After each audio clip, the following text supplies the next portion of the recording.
वसई विरार महापालिका हद्दीतील विविध आदिवासी पाड्यांमध्ये आजही पिण्याचे पाणी आणि शौचालयांसारख्या मूलभूत सुविधा उपलब्ध नसल्याने नागरिकांना मोठ्या हाल अपेष्टा सहन कराव्या लागतात.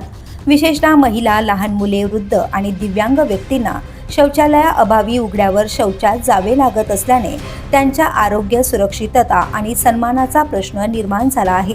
स्टेला दोस्ती, नालासोपारा, बस आगार परिसर, शिप्रस्त परिसर आणि बोळींज ओलांडा या भागातील आदिवासी पाड्यांमध्ये सुमारे 70 कुटुंबे वास्तव्यास आहेत. अनेक वर्षांपासून सातत्याने मागणी करूनही या कुटुंबांना पिण्याचे पाणी आणि शौचालयांची सुविधा मिळालेली नाही. या समस्येविरोधात श्रमजीवी संघटनेने सोमवारी वसई विरार महापालिकेच्या मुख्यालयावर टमरेल आंदोलन केले.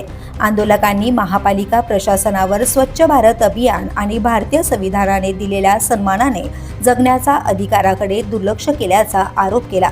तसेच आदिवासी पाड्यांमध्ये तात्पुरती मोबाईल शौचालय उभारावीत, त्यानंतर कायमस्वरूपी सार्वजनिक शौचालय बांधावीत आणि महापालिका हद्दीतील सर्व आदिवासी वस्त्यांचे सर्वेक्षण करून ज्या ठिकाणी नागरी सुविधा नाहीत त्या ठिकाणी तातडीने सुविधा उपलब्ध करून द्याव्यात अशी मागणी करण्यात आली.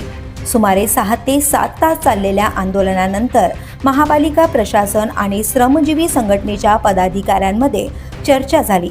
यानंतर प्रशासनाने तात्पुरत्या स्वरूपात मोबाईल टॉयलेट उपलब्ध करून देण्याचे आश्वासन दिले.